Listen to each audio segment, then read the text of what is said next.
Jon Shefsky here, and welcome to Fantasy House, the world's #1 make-believe real estate podcast.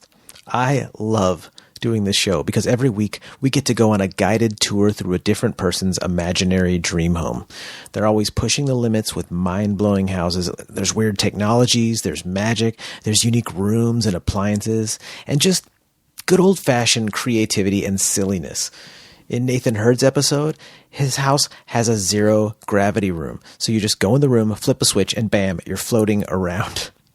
So cool. Jade Catapretta, she's got a lazy river with sexualized dolphins. You'll have to listen to her episode if you want to find out more about that. Fifi Dosh has a private hot tub on top of a private mountain in her backyard. John and Tom from Chad Goes Deep, their fantasy house is a cloud that they can take anywhere, like an RV in the sky. Nick the plumber has a live studio audience. So when he's with his family and he drops the punchline to one of his dad jokes, he gets a real applause. My homegirl Joelberg Jimenez. Oh, Joel loves to cook, but he hates to clean up. So his kitchen washes itself from top to bottom. Genius. In episode 94, Mike Ishak's kitchen is just a portal to his aunt's Indonesian kitchen, so he can have a ringdang anytime he wants. Ringdang. I'll tell you what, if it's half as delicious as it is fun to say, ringdang. Ringdang. Jeremiah Watkins' Halloween episode, he had a bathroom with a mummy toilet paper dispenser. So when it was time to wipe, you just unwrap the mummy. Nat Baymel doesn't even have a bathroom in his fantasy house. He simply has a wizard that appears anytime you need to go, and the wizard just makes your bowel empty. Makes your poop disappear. Poof. Actually, it's more like poop poof. Fantasy House Podcast is NSFW. It's not safe for work. Although we're very Mr. Rogers creatively, it's more of an adult Mr. Rogers. So it's raw, it's honest. We talk about sex, drugs, people's bathroom habits, and sometimes people take us to dark places. We're all about authenticity, and my goal with the show is to reignite that carefree, playful spirit that many of us had when we were 4 and 5 years old. You know, just that fearless exploring of our imaginations and ourselves. And I'm super, super excited for you to come along on this journey with us. Every episode is brought to you by me, Jon Shefsky. I am your local Southern California realtor. Not just a fantasy realtor. No, a really real realtor. And I would love to help you with anything real estate related, whether you're thinking about buying a house, selling a house, maybe you're interested in why I love multifamily apartment buildings, any of that. I would love to be of service. And if you're thinking, Jon, I don't care about real estate at all, that's great. But I know you know someone who does. And you got to let them know. You got to say, hey, before you go making any moves, you got to talk to my boy, Jon Shefsky. He's a really real realtor, and he would love to be of service. And I really would. And even if you're not in SoCal, I can still help you because I have a referral network all over the country with some fantastic agents, and it's growing all the time. So check in with me. Let me know, because I got agents in Nashville, in Chattanooga, Austin, Texas, Boise, Idaho, Phoenix, Arizona. Like, I got you covered. And like I said, that list is just growing. So just think of me when you're thinking of real estate. Be like, I'm going to hit Shefsky up before I do anything. Just send me an email, fantasyhousepodcast@gmail.com. I'd love to be of service or help in any way. My guest today is uber talented, awesome dude, guitar player, comedian, dark joke riffer. Yeah, I guess it is dark. Rick Wood is here. I'm so excited. Now, in the words of the great Angelo Bowers, let us do this. What you think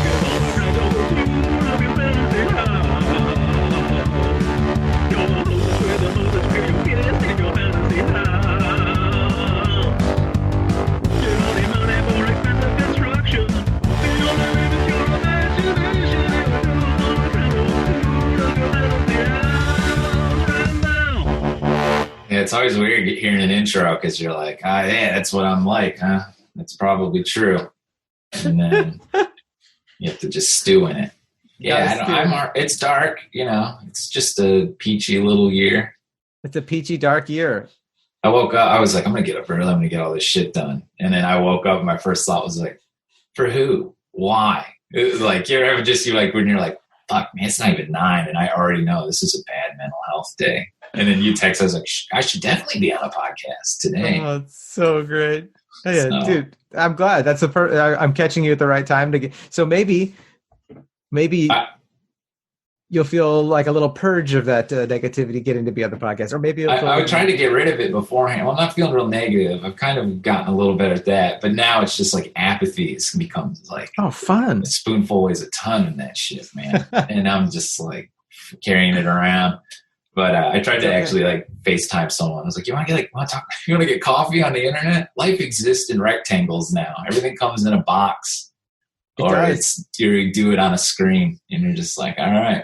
This little theoretical geometrist, or I'm just looking at boxes. Are you hopeful that like this isn't like a permanent thing, or do you get caught up in like, do you have a 30,000 foot view of it, or are you getting caught up in like, dude, this feels like it's never ending? Oh, I feel like this time next year the world's gonna look a lot more normal. I don't think people are like, I can't wait till it's like before. I go, well, it's never gonna be like before. Like, you ever break up with someone and get back with them? It's not like the first time. It's the new thing again. It's like, so how do you think it'll be different? Go through that. How do you think it'll be different? What's your? I want to hear your future. That's my question for you before you go to your fantasy house. Like, if we eliminate the COVID issue, COVID is not that. It's a big deal, but like, that's not why it's like it feels apocalyptic and it's the end of the world. It's like it's pulled back the sheet on how ill-equipped we are to deal with anything things that require this amount of humanity and sacrifice. That's a really, really important thing that you just said. Yeah, it's like all the cracks. I mean, it's like it's like getting your oil changed or something. Or like, well, we started that, and then we were like, oh, maybe it's like he's got a bad oil pressure switch. Anyway, and then we pulled the pan off, and you're like, fucking total the car then. What are you talking about? I thought I was just getting an air filter. And now I had like a mechanic who'd be like, yeah, you need to go at $2,000 work. I go, it's a 99 Camry. That is also mostly Lexus parts. It's from a Russian chop shop in Long Beach. $2,000 of work? This car is not worth it. He goes, Toyota's a good car. And I'm like, yeah. And that's how I feel about our society. It kind of is like that, where you're like, it was a good, like America was a good Camry, you know? And then it's just like, well, I mean, I think we need to like look into some, like maybe a whole new system. And so I'm, more like at that. But I think, yeah, the thing will be over. But most of the doldrums has been just like, well, I mean, would you still feel unaccomplished and like an imposter and things are difficult without the virus? Hasn't changed much. Like, I've kept my job. Yeah, I feel respected at it. I can't advance in my career in any way whatsoever. I work on things that are important to me with no ability to make other people feel like they should be interested in it. And then every new project, this is kind of sad, but I think anyone listening who doesn't know me should know, like, at this point in my life, all this shit is like, it's all that's left that's funny to me. Like, if you made a movie about a guy whose life like Death of a Salesman is a comedy. Yeah. And that was kind of what was breakthrough about it. It was like, it's a tragic comedy. It's a Coen Brothers comedy. Super dark. Yeah, super where I'm dark just like, yeah, like Serious Man. I'm like, I get it, man. Like, Serious Man is their Death of a Salesman, and it's oh god, dude, that's like brutal. Old Jewish people, like ones who like were closer to like the Holocaust and shit. I can listen to them talk about life all day. 'Cause I'm like, that guy gets it. Like, he's just like, it's a very fucked up thing, life, but you must love it. And you're like, fucking pass the fucking salmon and shit. What are you talking about? I'm down. Dude, you got me. Pass the bagels and lox. Yeah. No, dude, there's something, and that's one of the things I do love, and I'm extremely critical of all cultures because I think we need to be to refine things, including my own as a Jew, as an American, all that stuff. And I one of the things I loved once I got older and just appreciated more and more was the Jewish sense of like l'chaim, like to life. That cheer of Chai is like so amazing, and it brightens my day because even with all the crazy shit that we have been through since the beginning of time, there's something about the Jew that just goes like, cheers to life. Like, as they're just sitting there like, oh, another bad thing happened. Like, just another punch to the gut. They're just like, God, fuck you, God. I love life. I love you and I love life. Fuck you. And I just love that. I think that celebration is so essential just in the spirit, not just in Jews, just the spirit of humanity, which is great. Yeah, I feel that way about culture stuff. This is probably, I could be in like hot water over cultural appropriation stuff. But every time it comes up, I'm like, we should just find out who's got the best plan for everything. That's true, though. Like, all the cultures should get together and be like, all right, here's what we're doing for pants. And you'd be like, all right, these pants are not pants. That's right. You can wear them if you want, but like, if you got the 3 best pants, let's like, can we just split everyone wear jeans? They're good. They work great slacks. Whoever, I don't care who figured them out, and no one needs credit because all those people are dead. But like, yeah, they're fine. Then we don't need any royalties. Yeah, we got pants. Can we take a tour of your fantasy house? Yeah, let's do it. We're flying the orange drone over. We're looking down. Where's the geographic location? You're picking me up? I'm picking you up. I love it. Where are you picking me up? I made a whole fantasy life, man. I laid in bed. This is why I didn't go hang myself from a drain pipe. I was like, fuck that. I got to design a fantasy house this morning. You fucking asshole. I woke up in a bad mood and I got a text from John. He's want to be on the podcast? I was like, fuck yeah. My fantasy house changed though. It used to be in the desert. Now I'm like, I don't like it that hot.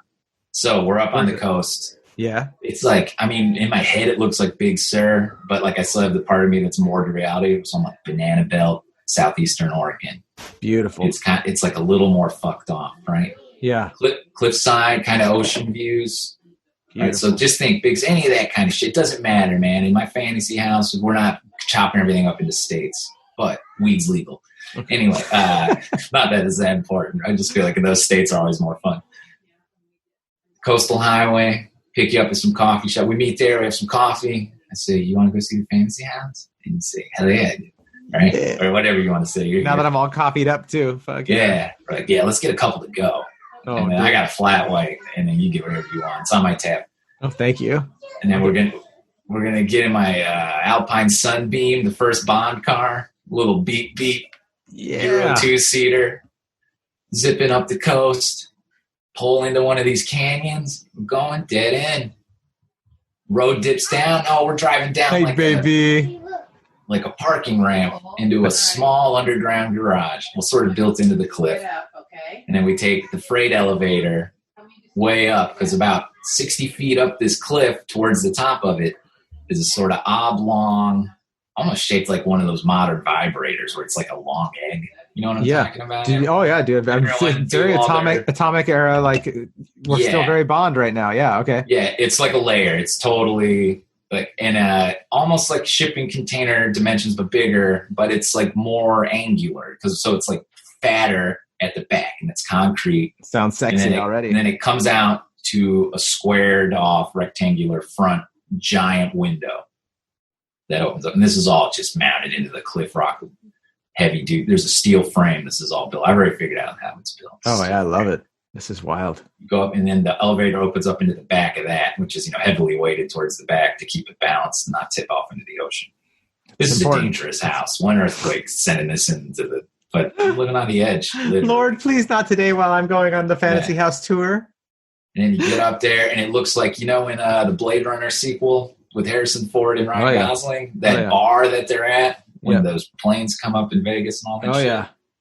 And it's kind of like that vibe, like a little bit of like some like red granite, brushed brass elevator door. Everything's got like that mid-century and Art Deco vibe. Atomic. It's a real atomic age thing. Atomic and mid-century? Yeah, like gold to me always looks a little bit tacky. Not a gold guy. And, it's going out of style, huh? After the Trump presidency, like it's shoddy shit is like just going to be real gauche, right? Even gold rings, I'm always like silver, right? Or white gold or platinum. Like if we're talking about precious metals, like bamboo, bro. Gold to me is always just like the child's ideal. Like I'm rich, I have gold. Like what are you, Gollum? You lusting after gold? It's a very pretty color. I love brushed gold appliances, like knobs on stuff, and like if you have like a modern like sink with brushed gold is. I have plenty like brushed brass everywhere. Yeah, brushed brass is great. So to me, that's like a little more like it's like because gold's kind of a useless outside of electronics. It's not a very useful material. It's too soft to really do it. That's why it's so decorative and stuff. Then I have such a like hard on for utility. Yeah. Where I'm like, brass, like it doesn't conduct. Like when an oil rig catches fire, they have these fucking elegant brass tools they put it out with because they can't cause a spark to start a huge inferno. I didn't even know that. That's awesome. Brass is such an incredible, like a brass, but it's just such a great material. And it looks kind of nice. It has a little bit of that gold accent, but it's not like, gold's like this flashy, useless thing. It's like Melania. That's why he loves it so much. Wow. Wow. Brass is like Rosie the Riveter in a good dress. It's like, you want a chick that'll build you a steamship and then dance the foxtrot later? She's going to be able to camp. I want a chick that can go camping. Yeah. A big brassy broad. And, Big Brassy Broad. Is that the name of your fantasy house? Welcome to Big Brassy Broad. That's what I don't call it Chrome Canyon. All right. All right, so let's go. Let's check it out. Let's go in. All right, so that's the main room, that thing shooting out over the cliff. Yeah. That's like the grand hall, or, it's not super huge. I'm not like some maximalist, but it's that's like where you're sipping your flat white right now. It's like, showing me like, we're going to start the tour in a second. Yeah. I can get about 20 people in here comfortably spaced out at a Christmas party. Okay. And that thing, you open the elevator and that goes straight out before you, like out to the big window. And all you can see out that window is the ocean. Beautiful. Like the way it hangs out over the cliff. If you get out on the balcony and look straight down, of course, you'll see the Highline, the garage and shit. But it's set up mainly to just be a picture window view of the birds in the ocean. Get some whales sometimes. I don't know. And then, it's nice, like a conversation pit is in there. And, got like I got a thing where like a painting hides the TV, like I hit a button and that like, oh yeah. Like, no, you can't see any of the appliances. It looks like you're in like kind of like a cool museum or something. Some Bruce Wayne shit. Minimal flush, yeah. The house continues to the right where it's just built into the cliff wall. And so to the right in this room is like the kitchen, spacious. I want like a closet pantry, so the fridge and everything, all the food ingredients are in like a walk-in closets type of scenario. Yeah. So I can just look at it and like, this is what I want to make. And then like an island with like a flat. Like I like kitchens that are a little bit working kitchen, like a restaurant, because that's where I learned to cook. And the dishwasher, and it's just like, you can just spray water everywhere and you can make a mess and clean up easy. And it still looks pretty nice. A lot of stainless steel, I think. Yeah, like a commissary. Yeah. Okay. What are you cooking for us since you're like, all right, well, I'm in the mood to cook. What are you going to cook for the eggs. show? We're making some eggs. I like to just make some shit with some eggs. Like, yeah, I'm a pretty good cook, but people go, what's your recipe? And I go, see, I don't like to follow orders. I actually subscribe to HelloFresh. Yeah. I'm a free little bird, man. What's the recipe? Easy, Mussolini. Oh, I just wanted to know what you're putting in it. Okay, Hitler. Everything I know how to cook, I just ate something and read the menu. And I was like, what's the ingredients? It's like, I love doing that. Like stuffed mushrooms the other day. My friend Lisa's like, what's the recipe for these? Like, what are you talking about? It's just some shit in a pot. I was like, I had extra mushrooms, like white round mushrooms, or baby portobellos. Yeah. I was like, just popped all the stems out, minced the stems up with some goat cheese and some garlic. Yes. And then, you scoop that back into the mushroom. Yes. Keep going. Cap, and then you get some red wine vinegar. Yes. Sprinkle a little maz on the top of that, and a little marinara in there, and you throw it in a cast iron pan in the oven for a while, so that shit starts to caramelize and get all melty and sugary and shit. Oh. There you go. Stuffed mushrooms. There you go. Oh, I'll make a set. That's a good one. Or an egg. I do now? I get an egg. First I throw some black beans and some salsa in a frying pan. I get that shit going. Any old stuff like Mrs. Renfro's ghost pepper salsa. It's great. Okay. You get those black beans and that salsa, roiling up there, some garlic in there, seasonings. That's all it is. Yeah. Oh, yeah. Most good food is just like whatever was around and then spices. Oh, yeah. And then poaching a couple eggs in that. Just crack eggs on top of that boiling salsa, throw the lid on that. Then I stir that shit up and get out of a bowl, some avocado on top. Carb free. It just tastes like those like trendy breakfast tacos, like Home State, really good. Oh, I love Home State. Yeah. Yeah, but it's like you're popping. This is the most LA fucking talk right now. You get 300 calories right off the bat on the tortillas alone, man. Oh yeah. And it's carb calories too. So if you're trying to watch your carb intake, but if you just have beans, I do the same thing you're talking about, but I'll throw a little bit of sour cream, like a squirt of sour cream. Sour cream, sour cream. Oh, sorry, to top it all off and get it in the bowl, you got to put a squirt of sour cream, some of that comiga. Oh, cojito? That crumbly cheese, it's like feta. Yeah, cojito. I use feta when I can't get there. Yeah, that's it. And then some parsley, not parsley, cilantro. Cilantro. So just add to like a bowl. I love South American, Mexican food, all that shit. So those are all the lime. Got to get some lime on there. Mm-hmm. Those are like that food. You always feel light and full. And I don't know if it's because like it's spicy, but I'm like I have energy. Like I feel like this is kind of like me putting a lot of like stereotype on a whole part of the globe. And I just feel like it just got there's a reason cocaine's coming from down there because it's just got good cokey energy. I don't really like cocaine. It's the reason they call the dance salsa dance. Yeah, not that everyone's a cokehead down there. I can just see why people are like coffee. It's just like, man, we get up and we bust our ass, and then we take a nap, and then we get down. And I'm like, fuck yeah, man. Fuck yeah. All right, what's the next room, dude? Now that we got all this, we got the chilaquiles with no tortillas. So the big hall just opens up to the kitchen. That's like the public area. Okay. It's like, all right, you've got a kitchen, dining room, and then it kind of like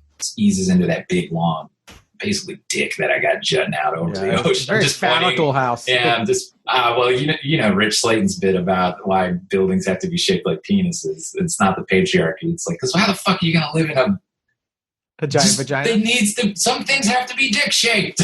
Oh God, I love Rich. Baby Slayton. So we go in through past the kitchen. It opens up to. It's just like a box, basically. The idea got it, where it's just a long hall. Yeah.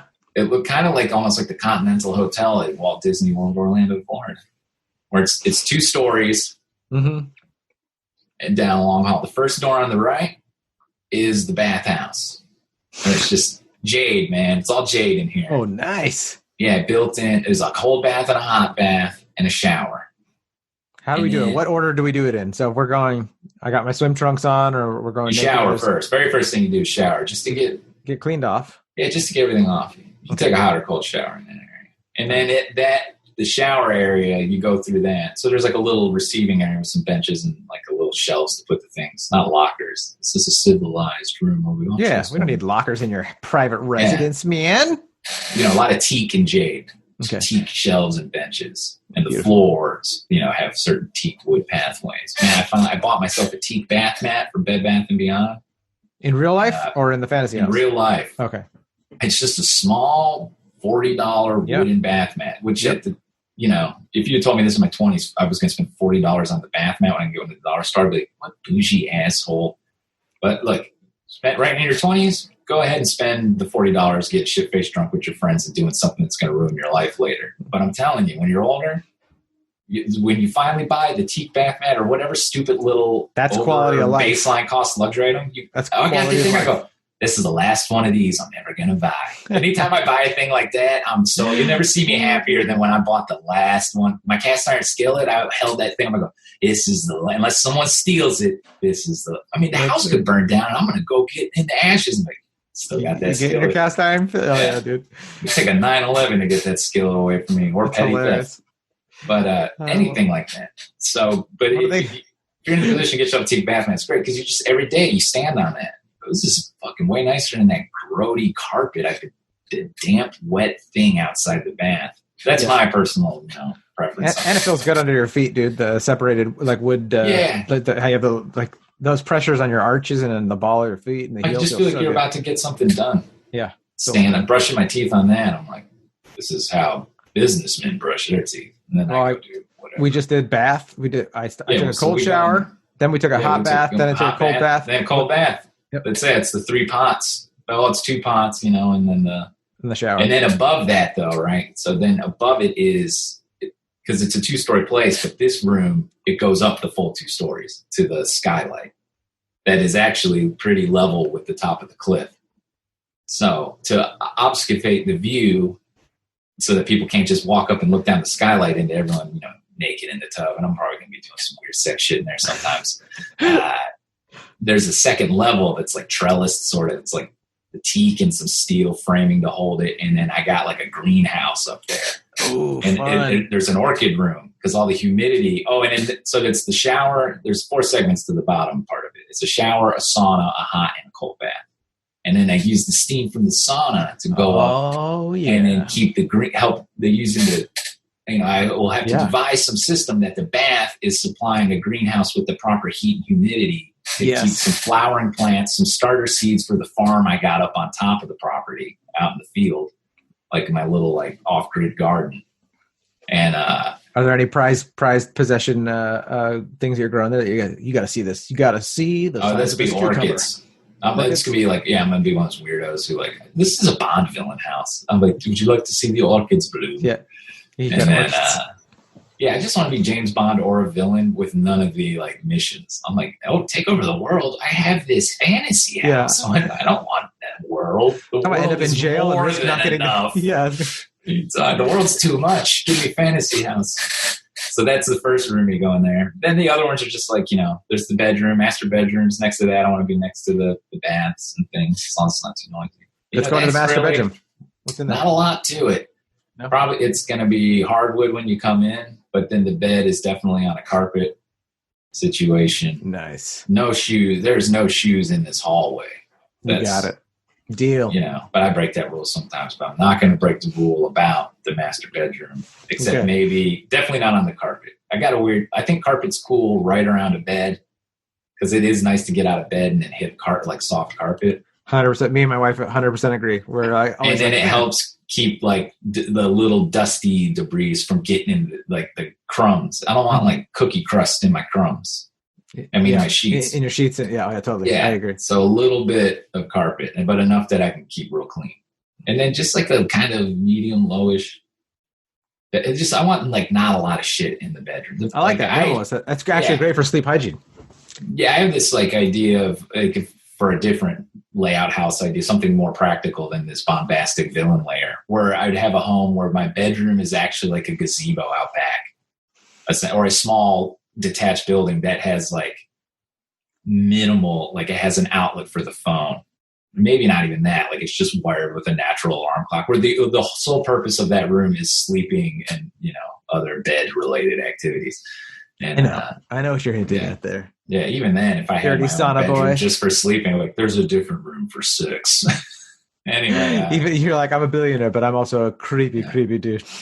Yeah, the bedroom's just basically like, they have a wall of mirrors because not just for horny stuff, but it's like it's just a place where you can calm yourself, sleep, and then get your shit put together for the day. So you get your closets, your dresser, your valet, your mirrors. No fucking TV is in there. That's just like whatever. No, this is a great sleep hygiene story right here. So it's not very exciting in the house. Oh, I like smart stuff too. Like all my lights, even in this little apartment, are those Philips color changing at timer ones. Yeah. That's got me through the pandemic like nothing else. I guess it's probably like things are going to kind of be like going out and doing shit in 6 months. But if you're hanging on by a thread and you're really like staying inside and doing all that, like avoid people shit, get you some color changing light bulbs. Because it's like cool having, because like if I had just the bright, plain white lights, and also like I put like wood veneer on my walls in here in the other room, and like painted one, like I made the whole place like good for you. The room I want because I was like I'm gonna be sitting in here. I did it anyway, and you should do that even after the pandemic. I mean, honestly, like people should know, like you should make every beaver needs a dam, and you should make your dam like a custom place to where you live it. And that's one of the things for the show that I want to be inspiring. I want people to like know, like, hey, just because you can't have this crazy, like,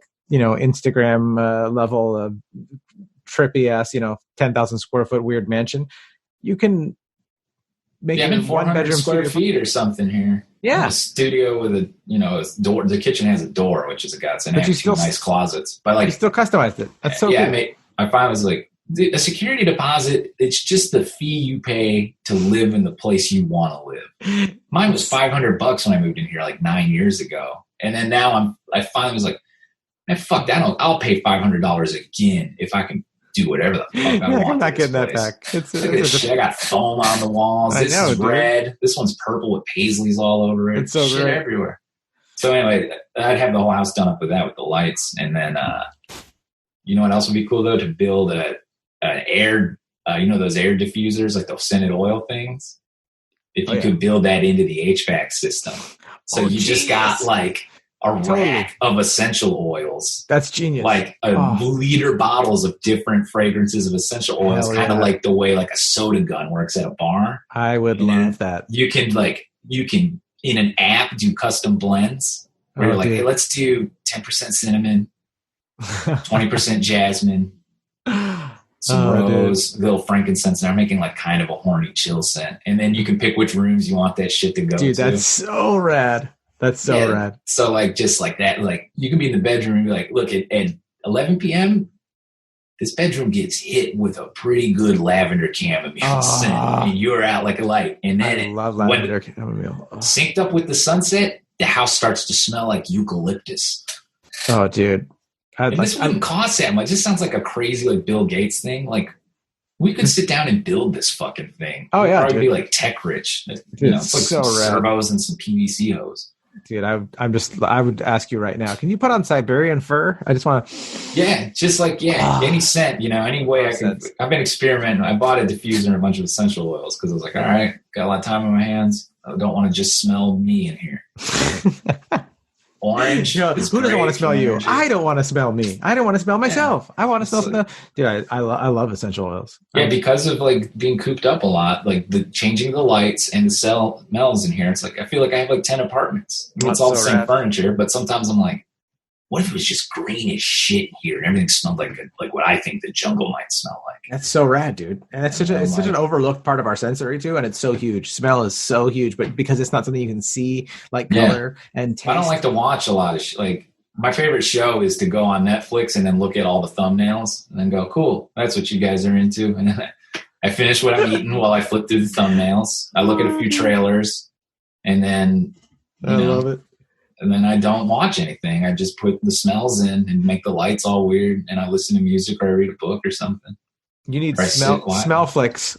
You got smell flicks in your house. Basically, I have smell flicks. All the other bedrooms, none of the bedrooms are remarkable in terms of like, it has a wacky feature. I was just going to ask you, are there any other rooms, anything else we need to see at your fantasy house? Well, there's definitely like a studio, like a recording studio. That'll be all the way at the end. That's the only room where it's like, there's no window solution. Okay. That's all. Well, the bedroom has, no. Well, I guess I put my bedroom on the second story. I've yet to work out a solution where I have skylight windows that are basically on level with the top of the cliff. Okay. And I guess I just don't have people wandering up to my house and looking in my windows. I guess you're fine. Got a fence and living that life. Totally. You're a fantasy. Yeah, you're in a fantasy world. I'm not having kids. They're not going to be down there like, was Daddy sleeping naked? It's like, don't be looking in the window. Or I got a one-way mirror. I don't know. But all right, take us to the studio for the last room. I really want to see the studio and kind of go out with a bang here. That's like the cool, fun room. I mean, it's just like designing a studio is a lot of work. You want like a big track. I like a big tracking room where it's like a fairly large. It's like a 20 by 20 or something. Wow. All right. Sort of. Right. Well, this is kind of a rectangular. Yeah. So we got like, let's say that the whole of the studio is like 20 feet wide. That's what I'm thinking, that corridor with the bathrooms on one side and then the rooms with the windows looking out over the ocean on the other side is maybe the ones on the left that look over the ocean are slightly smaller. Doesn't matter. But then we get into the studio. The first thing you walk into is the control room. I'm kind of setting up like Strobe Studios was in Chicago because I used to hang out there. And so I know how it works. Oh, right. So you open a door at the end of the hallway, the bathroom and all the bathrooms and bedrooms and whatever, the 6 utility rooms of different functions like bedrooms and shit are on. And that opens up to the end. You're in the control room, like where the producer and shit sits. So you just come in and immediately to your right is like the mixing board, the monitors, the tape machines, all the cool shit that I don't even still after years of fucking with don't really know how it works. I don't really know what I need to use this for. And I want that to kind of be designed more like one of those like Soviet era Cold War like missile bunker. Like it has that sort of like those consoles that are like angular as shit. Oh yeah, dude! Like really there's knobs above and below. Yes. Yeah, like you could launch a missile from there. And it's just mixing. It's just like something you can do with one knob nowadays. But I'm like, we need a lot of lights and knobs. Totally. And then there's a big window on the on the other side of the door you come in. Then there's that dealie where you got to walk through 2 doors to make like a sound barrier and all that. There's just one big heavy door. Love that. And then that just opens up to a real nice room with some more. Are they still Oriental with the rugs? Some Asian rugs. Thank you. Or just some kind of nice rugs on a hard floor. Yeah. And then and here's the thing: that room, like, it has the story below it, but it's just emptied out to create the amount of larger space. Steve Albini's studio has this, where it's a false floor. It's floated above like a basement, so it's actually feels like you're in like a 12-foot high room, but you're really in like a 30-foot high room or something. Interesting. It's just designed with acoustics in mind. And then you can put like a reverb tank and other shit, like a, storage or something down there. So I'd have some stuff like that's like the basement. What are we doing? Like, are you and I going to pick up an instrument since we're in your studio? Yeah, we'll just jam. There's drums in there. Yeah, we'll just turn on all the recording inputs and let Pro Tools just run with every track going. So, and then we'll just get drunk or high or just goofy. leather sofa and stuff. It's just like fun and creative. You just feel like a rock star in there. Oh, and so then cool. No Coke because I don't want my shit getting smashed. Yeah, let's keep it responsible. Yeah. Just weed and alcohol. Yeah, there's a grand piano, a Steinway, or a Yamaha, probably grand piano. Yeah. And then like even in my fantasy dreams, I'm like, I could probably afford a Yamaha in this insane $1 billion house I'm building. And like, is that like the most expensive piano is a Yamaha? No, Yamaha would be like affordable. That's the affordable in terms of a grand piano. That's practical. I mean, it'd be very nice. It'd be like something. Yeah, it'd be like Japanese engineering, where it's like, look, we don't have all the like, this is European finery. They were just like, we made it good and we made it affordable. Like my Seiko watch. It's like, this is a really nice watch Yamaha's for like $200 or something like that. Yeah, Seiko's great. I love that. Japanese, dude, they know how to do that stuff, right? They'll make it quality. Their design aesthetic is so pleasing. Like, it's not frilly. I love straight line. I'm a sucker for those glass and concrete houses that everyone hates, There's no personality. I go, great. I don't want you to know so much shit about me just from looking at my house. We getting a dossier together. Those are houses where it's too much personality sometimes. I'm like, what's Count Chocula live here? Get the fuck out of here. What are you doing, you whimsical weirdo? I mean, do whatever you want, but I don't want to live that way. Oh, dude, you sold me. You said whimsical weirdo. I was like, let's have a look at that house. I might want to buy it. Yeah. Right? Dude, fun. Where can people find you? This has been friggin' awesome. Hey, I just told you I'm making an escape layer. I don't want to find him. Don't you want people to follow you on? No, they should follow me. I'm not on Twitter anymore, which has been a great. Good. I love it not being on. Most sane people are getting away from Twitter.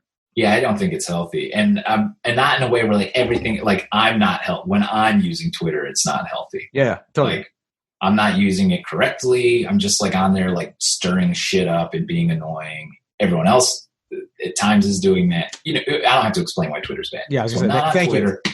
But, I just didn't want to say it like I'm better than Twitter. I was like, I am trying to be better than the person. Like you don't want alcohol abolished, but you also don't want to drink. It's totally good. Yeah. I get on Instagram once in a while. It's at Rick Wood, or the O's or zeros. I also been really revitalizing my music career that I said I shouldn't have continued to do. But I did learn to sing, and people seem to like it now.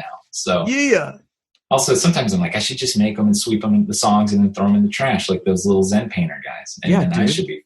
But there's this weird compulsion when you make a thing. Like, look at you want Rafiki to come and throw it up in the air like it's Simba, so everyone can get down. I know. But also, there's something super cool about just being like, I just made this thing and it's deleted. Yeah, I just have it. I did it. I do that a lot too, though. So like for every song I will show someone, there's 5 that are in the trash. Dude, I've just been painting over paintings recently to start a new one. I'm like, I'm so glad I did that. I'm so glad I did that. Like, it feels amazing. And then, end up being like, now I made room for a painting that I could love, and I did it, and it worked out well. So to have the courage, throw your shit away. Yeah, but if you look up the Earth Satellites, that's the name of the band, the music group. That's like the earthsatellites.bandcamp.com. That's, I think, the best place to. And then we'll put the link in the show notes too, guys. So listeners, and we're on Spotify if you want. That's convenient for listeners. Spotify gets like $1 billion, and then I think I get like the idea of a penny is floated my direction. Yeah, I've heard people talk about that a lot lately. It's kind of been on people's tweets and memes have been talking about it. I had no idea that they're so bad at like just sharing their wealth. So they're making a shitload, but also the artists are like, you'd have to stream this many. It's not radio. Like radio should have to pay what they pay to stream a song because they're filling a finite amount of time in a day. But Spotify is infinite based on how many user nodes you have, right? So it's like, should I get $1 a play? I could just go on there and make $1,000 just by logging in a bunch of computers and running them. But there needs to be some balance. I would love that. Yeah. But I'm one of these people who's like, yes, the rich have way too much, but also like, I don't think we're all going to get a gold yacht. But we should aspire to a world where, no one's fucking starving. Sounds like you're a reasonable human being, and I really like that about you. Trying. Guys, thanks for listening. It's been a friggin' great time checking out Rick's his villain lair, his really friendly villain lair. Yeah, I'm just growing orchids in there. It's just growing some orchids, bro, and taking some hot and cold baths, and making some stuffed mushrooms. It's, NBD, and then we just record an album with in his little Rick Rubin Center. It's great. No, guys, seriously, it's been a blast. Fantasy House community, you guys are wonderful. Super, super stoked to do this episode. Hit the share button, hit the subscribe button, give us a review. you. And go check out Rick's. I'm going to put it in the show notes so you can check out Rick's music. It'll be freaking awesome. It'll be such a good time. If you like Tom Petty. If you like Tom Petty a lot of then you're gonna love Rick's music. All right, guys, be silly, have fun. #blessed guest.